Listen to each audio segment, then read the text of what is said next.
Polynesia. Whatever the date, the period of occupation was sufficient for the development, by the time of European discovery over 200 years ago, of three grades or social classes among the inhabitants: the Monahune or landless serfs, the class of landed proprietors Areatira, Ringatira, who held them in subjection, and a supreme aristocracy, the Arii, Ariki or Aliki. Traditions and religious ceremonies in this area show that political aristocracy first arose in the western island of Raiatea, which formerly bore the significant name of Havetu, cf. Hawaiki, Vikings of the Sunrise, ch. 8, and retained its prestige even though Tahiti ultimately grew to dominance.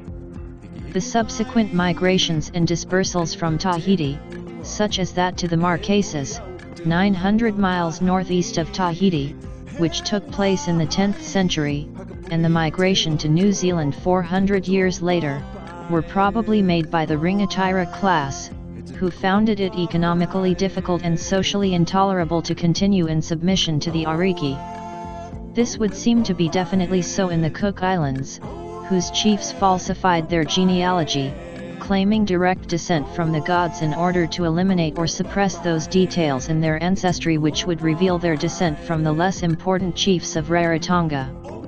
Although the inhabitants of Polynesia were physically akin to one another and shared a common culture, considerable differences arose in their manner of life in response to the widely different environments which the islands offered. The high islands, for instance, such as Tahiti and Rarotonga, had deep, sheltered, forest-clad valleys leading down to fertile, alluvial plains. Water was abundant, and there was a great variety of food plants and material resources. On the low islands, coconut and pandanus might be the only useful trees, and areas for cultivation would probably be limited.